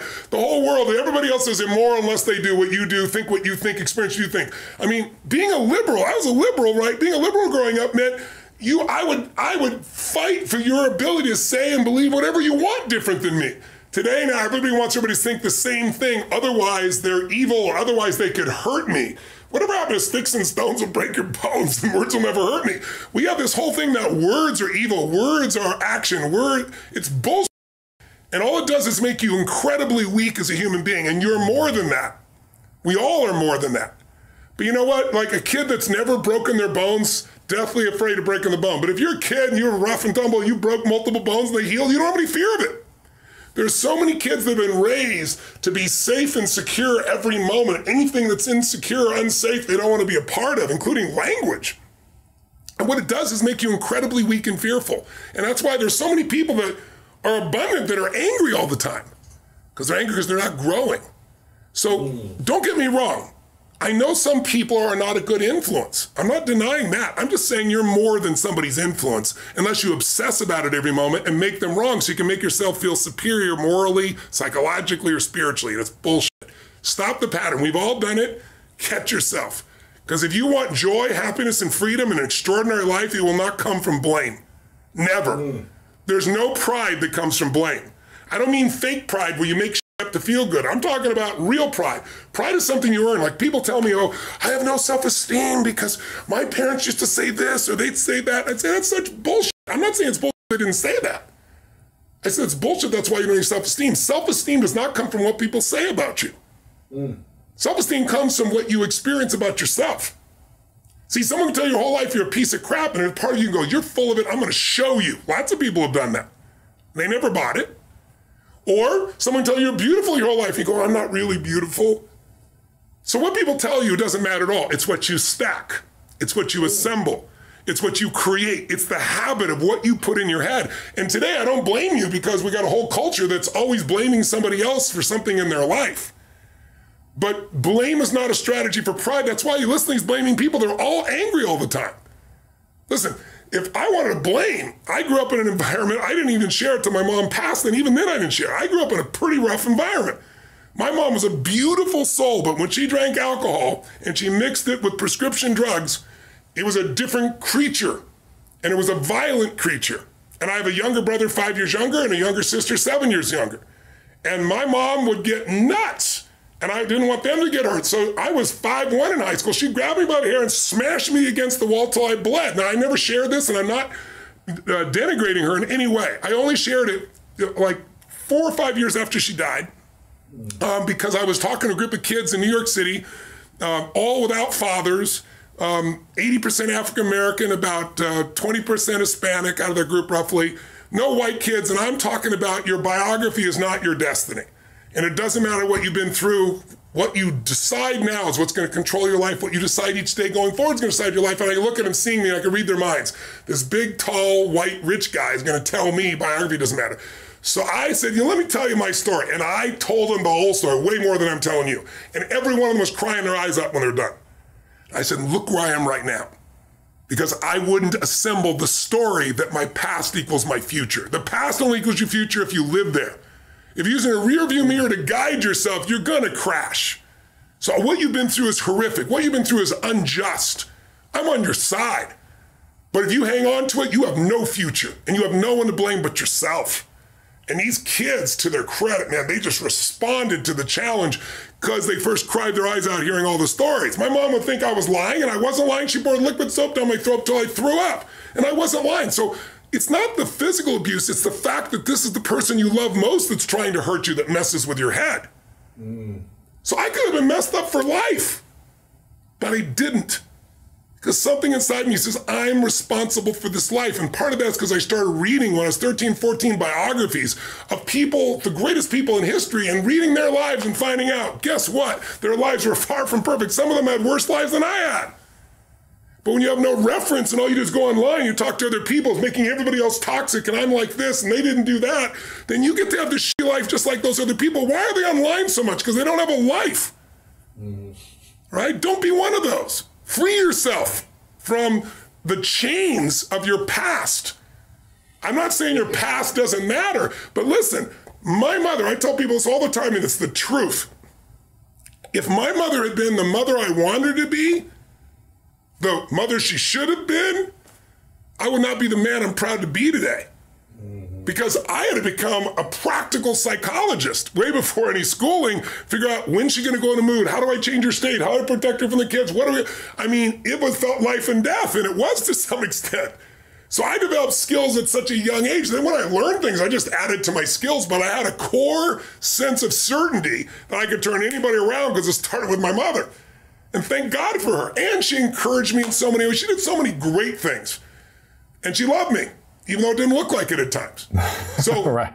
But if your parents, if the people around you said all the things you thought they should have, if they had just not been toxic, if they'd encouraged you, you wouldn't have any muscle. And right now you don't have any muscle because you're using that as the excuse, if you're thinking that. And I'm not attacking you, brothers and sisters. I'm calling to you because I know you're more. Otherwise, I'd just keep my mouth shut. You've been hypnotized by a culture of weakness. Now, having said that, I'll say one last thing. I know you haven't got other questions, but it's so important what you asked.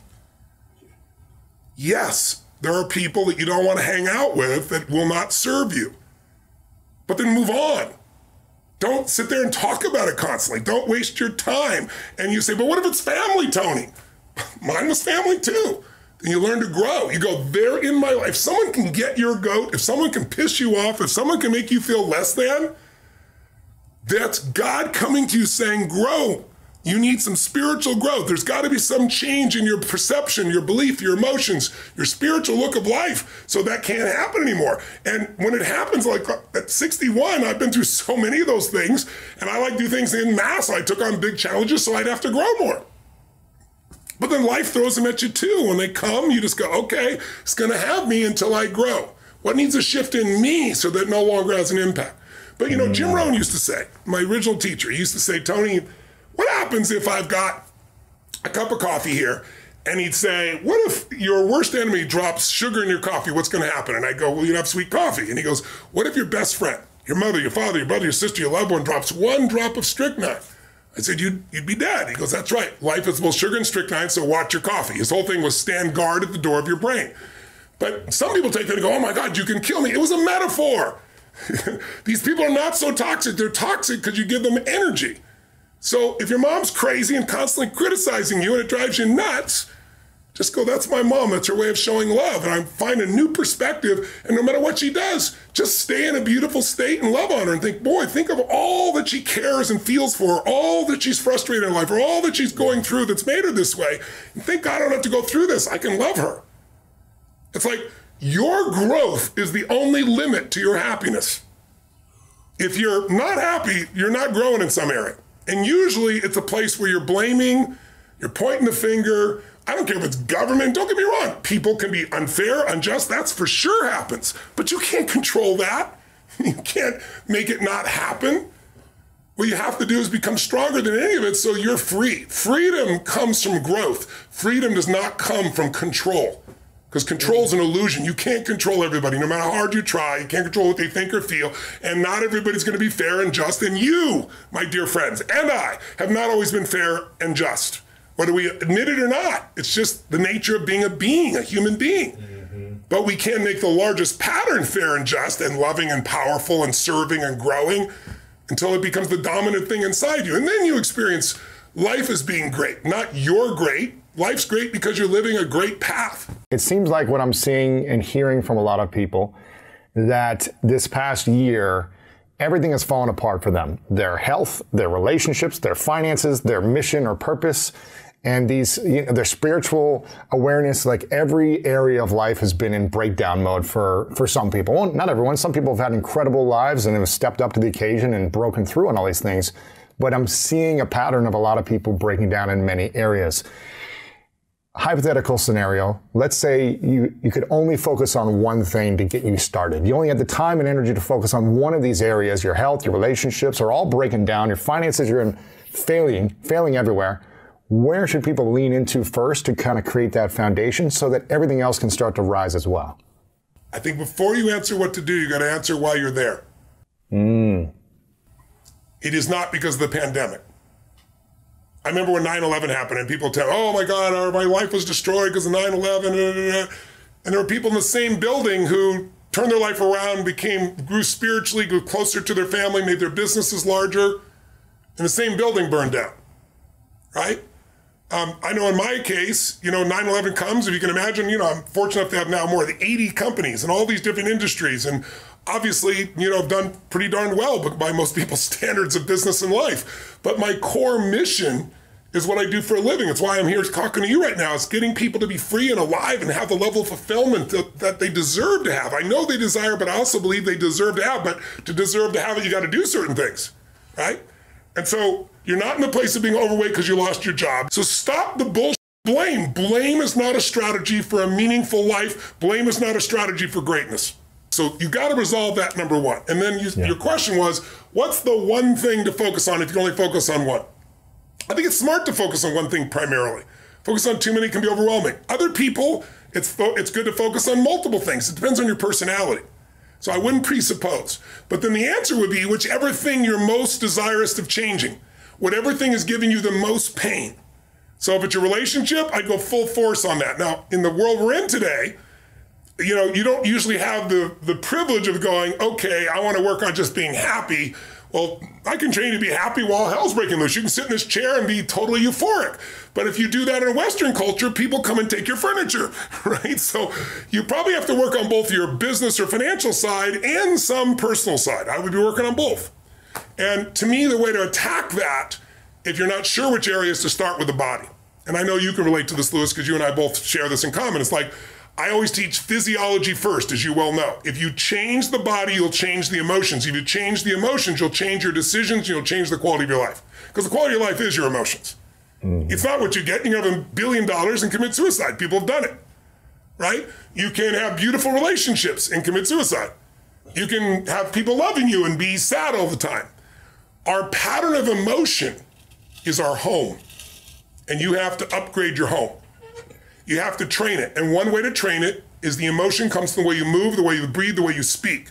So if I said to your listeners, there's a depressed person behind the curtain over here, and I'll give $100,000 to their favorite charity if they had to describe their body, their posture, and they're depressed, you tell me.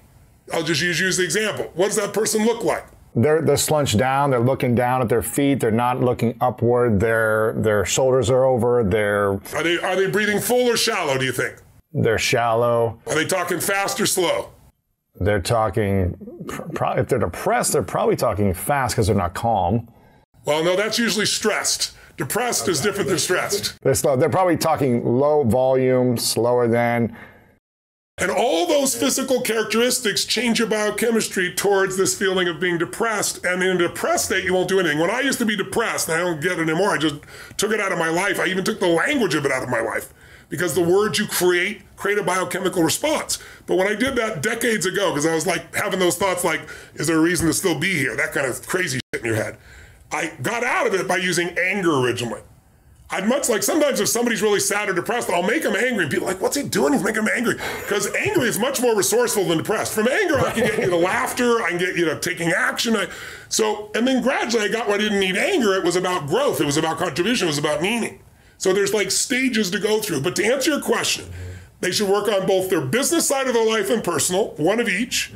And in order for either one of those to work, you need to be in a strong emotional state. And if you start with your body, like I start every morning in my cold water, start every morning with my workout. I started every morning on feeding my mind, right? So there's certain things you got to do physically so you're strong enough to remember the truth. Because remember, fear is physical. You feel it in your throat or your gut. So is courage. Courage doesn't mean you're not afraid. It just means you're strong enough you push through in spite of the fear, right? And courage feels different in the body. So when you go lift or you go for a sprint or a strong run or you jump in that freezing water, when you push your mind to go beyond what's comfortable, you feel a strength inside you, and that strength will help you to change your body, your emotions, your relationships, whatever. But then the other thing I gotta say is model someone who's successful. Don't just do this shit by trial and error. Like, find somebody who has what you want. Ideally, maybe more than one person, 2 or 3, and figure out what are they doing different than you in their relationship? What do they believe different than you about relationship? If it's their body, what are they doing different? They're not lucky. They're doing things differently.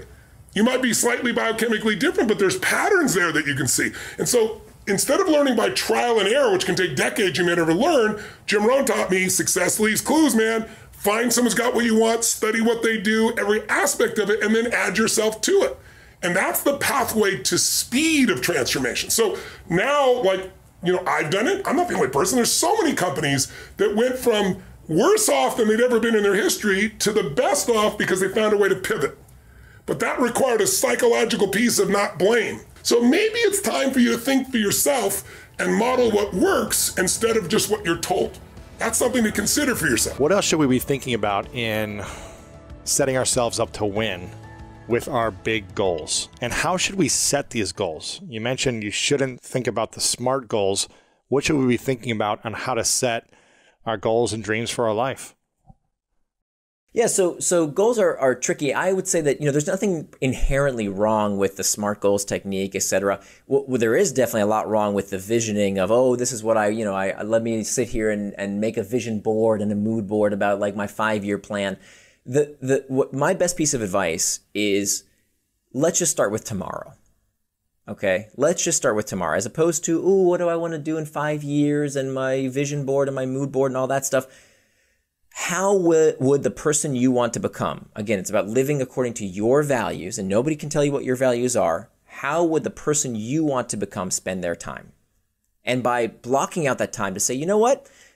Yes, I have a dream that someday I'll write a novel. I have a dream that I'll get my PhD. I'll get a dream that I'll have a successful business. Okay, but how much time are you going to invest in that? And knowing that constraint of the same 24 hours with everything else that you want to do and that you dream of forces you to prioritize. And that is essential.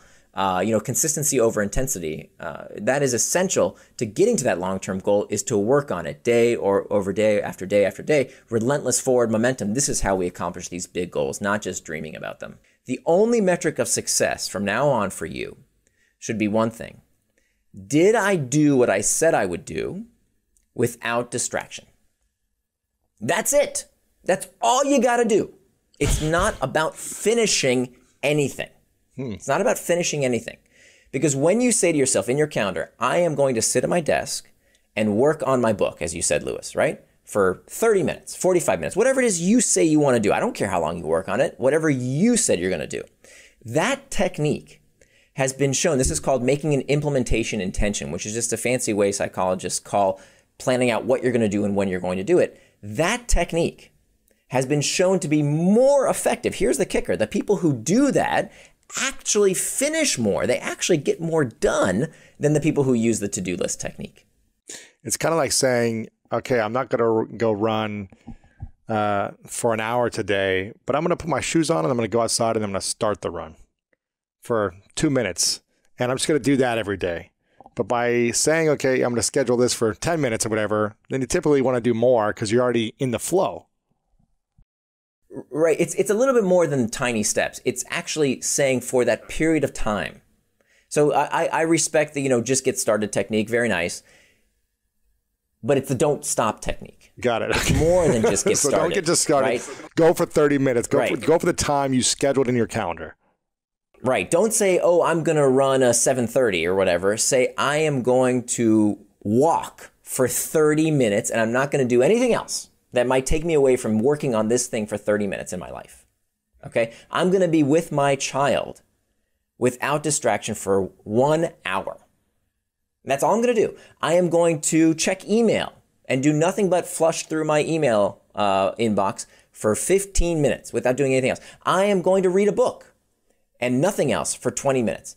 That is all you need to do to measure yourself. Don't worry about, will I finish the book? Will I get to inbox 0? Will I have a beautiful relationship with my child? Will I ever, be in good physical fitness? Don't worry about the end goals. Worry about, did you put in the time to work on the task you wanted to work on without distraction? That's your only metric of success. And what happens to our self-confidence or the belief in ourselves when we constantly let ourselves down with this process of not doing what we say we want to do?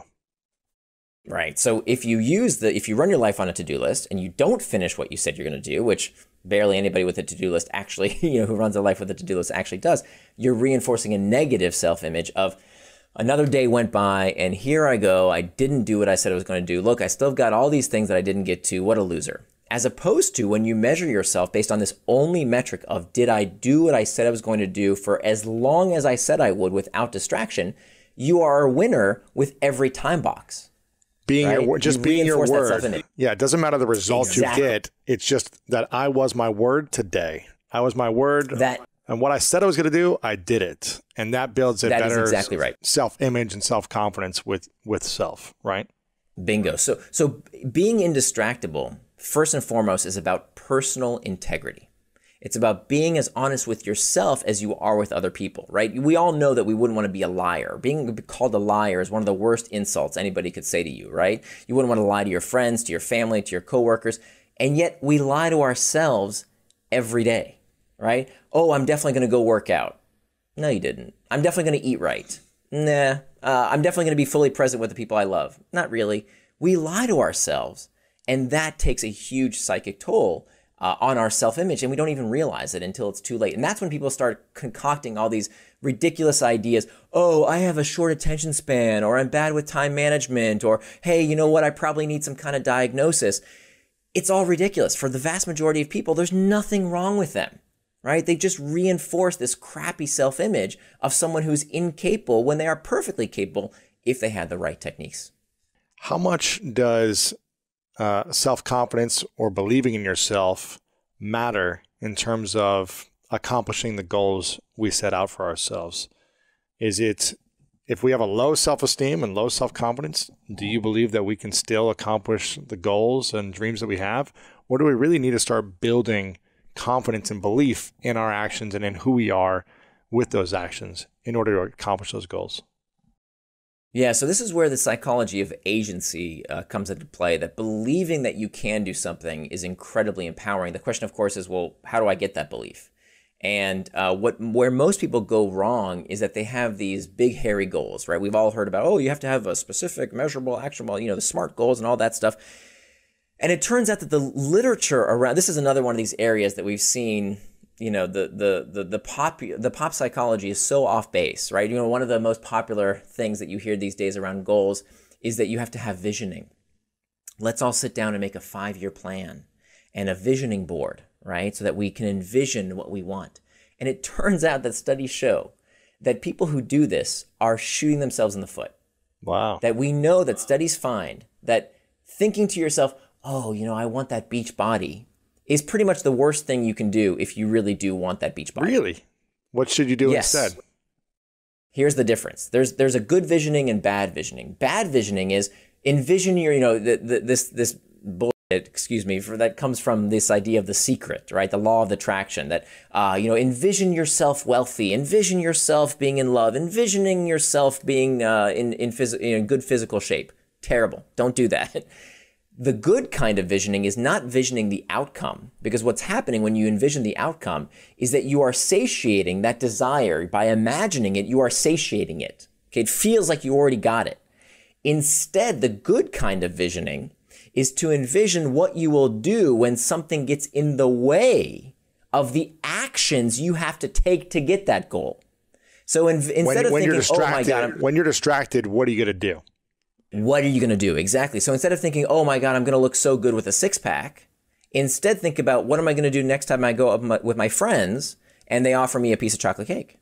Because that's the right kind of visioning. Because envisioning this incredible result in a year or 10 years is nice in theory, but it's going to be extremely hard to get there with a big goal that you might have, a big dream, launching anything, a book, the physical body, the relationship. It's not just going to happen instantly without effort and work. So what I'm hearing you say is to focus on, that's going to take a lot of work and time, energy. So every time I'm pulled away from that, envisioning how you're actually going to show up for yourself to support yourself in getting there.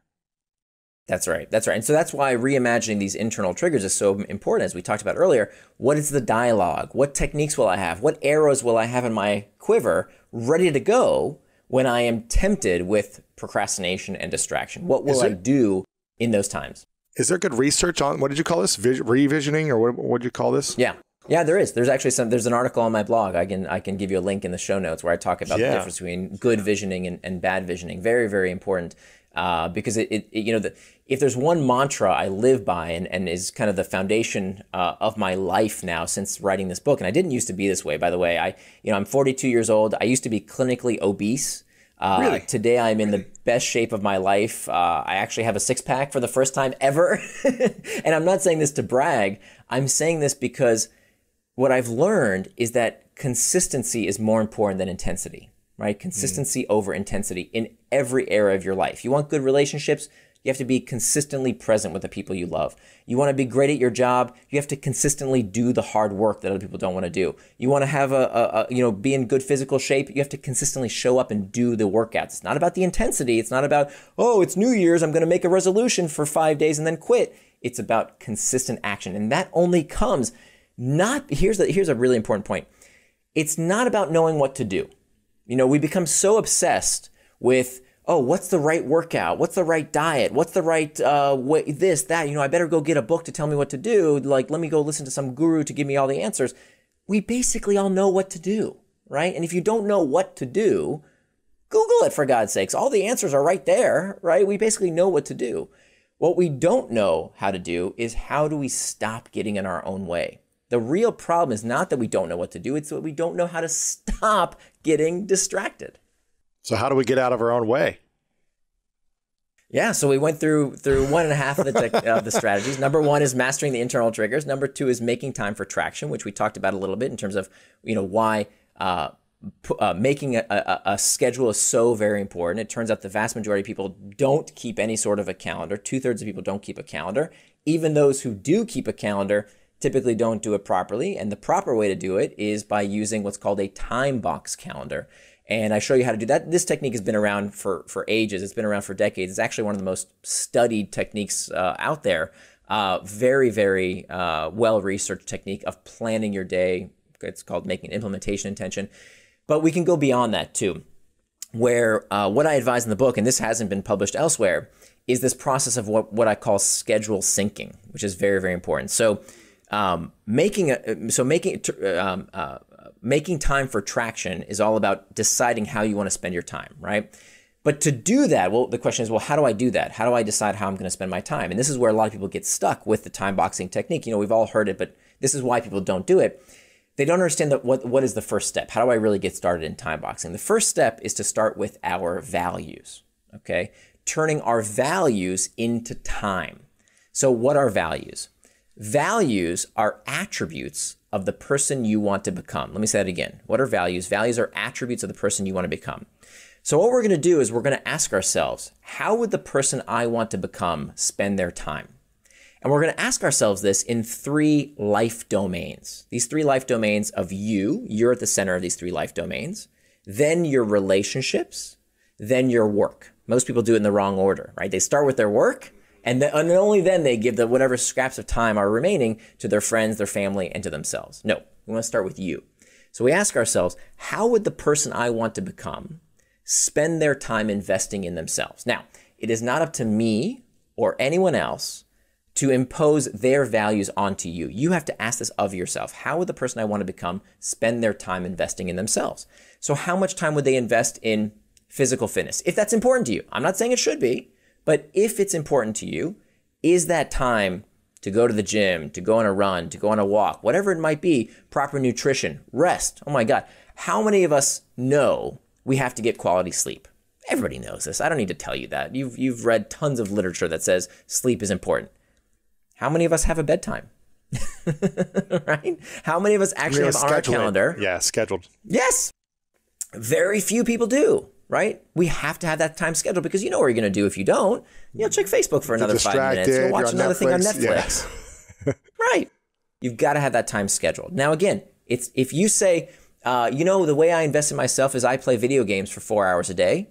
I got no problem with that. I'm not one of these chicken little tech critics that's going to say, oh no, watching football is okay, but playing video games is bad. No, right. Ridiculous. Anything you want to do with your time is fine as long as you decide in advance. So if you say, I want time to play video games, great, but put it on your schedule. Don't do it according to the tech company's schedule. Do it according to your values and your schedule. So that's the you domain. Next comes the relationship domain. And this is a really important one. Part of the reason we have a loneliness epidemic in this country, and we know that researchers tell us that loneliness is as detrimental to our health as smoking and obesity. Wow. Okay, it is a real crisis right now. The reason this is happening, this is not happening because of social media. Social media is the symptom to this disease, which is that the proportion of time spent in planned social engagements in this country has been in a precipitous decline. Okay, so if you read Robert Putnam back in the 1990s, he wrote this book called Bowling Alone, right? Way back before Facebook and social media, and he documented this trend, this 50-year trend now of people spending less time in scheduled engagements with their friends. So he called it bowling alone because bowling used to be, a big social activity. You'd go to the bowling league and you'd see your friends and you'd get together every Thursday night with your buddies. And that doesn't happen like it used to, right? The secularization of the United States. Not that I'm a pretty secular person. I'm not saying people should go to church or synagogue or whatever. I'm just saying that those regular pillars of social engagement in our life for more and more people don't exist. Right? So the lack of those scheduled times for our relationships takes a deep psychological toll. So you have to ask yourself, how would the person I want to become spend time with the people they love? Okay, not giving them whatever scraps of time are left over between everything else, but actually booking that time, right? How many times do we, we should get coffee someday. Yeah, okay, right. That's code for never, right? So having that time with your children, your family, your parents, your siblings, your best friends, having that time on your schedule. I know many of us are at home right now during COVID, got it. Maybe one of the silver linings is that people now are more proactive about scheduling those Zoom calls. I hope those will continue, right? I mean, I'm spending much more time over Zoom with my parents than I was before COVID. So scheduling that time, with your spouse, very, very important. Having that time on your calendar to say, okay, this is our time together, whether it's a regular date day, a walk time, whatever it might be, having that time scheduled and sacred for the people you love. And then finally, the last domain is the work domain. And when it comes to work, we have to realize there are two types of work, okay? There's what we call reactive work and reflective work. Reactive work is a part of everybody's job, okay? It's the phone calls, the meetings, the Slack channels. It's reacting to whatever's happening in your work environment. And that's part of the job. I get it. Some jobs, few jobs, are 100% reactive, okay? If you work in a restaurant, if you work in a call center, your job is to show up. You're not a schedule maker, you're a schedule taker, right? You take whatever schedule is given to you, you show up, you do whatever needs to get done. It's all reactive, okay? Or almost all reactive. Other jobs are almost all reflective. So if you're a software engineer, a marketing executive, a salesperson, you're not a schedule taker, you're a schedule maker. You have to sit down and say, wait a minute, how will I plan my day? How should I spend my time? And you have a tough job because your most important job is to figure out how to spend your time. What most people do is they take the easy default. The easy default is, I'll just take whatever comes to me. They think they're working in a reactive job, but really they're working in a reflective job. And those are the kind of people who suck at their jobs, right? Why? If you want a competitive advantage, if you want to be better than everyone else in your field, let me give you a little secret, okay? That no one else is doing. Think. Make time to actually sit and think in your day. You know why? Because nobody else is doing it. I promise you, almost nobody. Yeah, they're reacting.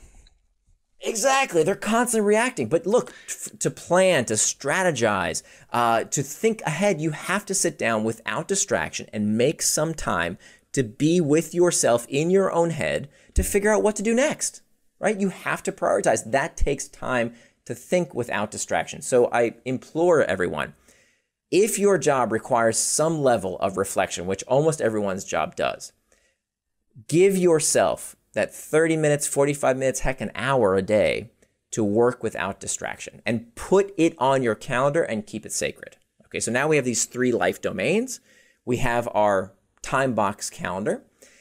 The final step is to do what we call a schedule sync. And this is what's been missing, I think, from everyone else who's been taught, espouses this technique of time boxing, and it's been around, again, for decades and decades, is, what happens when, in reality, I have a boss and a spouse, and I have kids, and I have other people who demand my time, that schedule gets blown to bits. And the reason it gets blown to bits is because we don't do what's called a schedule sync. Here's what a schedule sync looks like. Let me destroy yet another piece of bad productivity advice, which is we've all heard that, if you want to stay focused, if you want to be productive, the best thing you can do is learn how to say no, right? Haven't we all heard this advice? Learn how to say no to people. What kind of stupid advice is that, Lewis? You're going to look at your boss, the guy who pays, or the guy or gal who pays your bills, and you're going to tell them, you know what, boss? No. Are you serious? Who would give that kind of advice? If you've actually had a job, you can't tell your boss no. You'll get fired. So instead of telling your boss no, what you're going to do instead is to say, hey, boss, look, can we sit down once a week? Okay, Monday morning, it's going to take 15 minutes max. And you're going to show them your schedule. Okay, now that you've made a time box schedule, you're going to show them, right? You have a physical artifact you can share with them. And you say, hey, boss, here's my schedule for the week. Here's all the stuff I'm doing, okay, per the priorities at work. Okay, here's how I'm spending my time during the workday. Now, you see this other list here?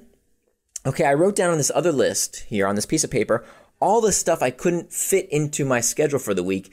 Can you help me reprioritize?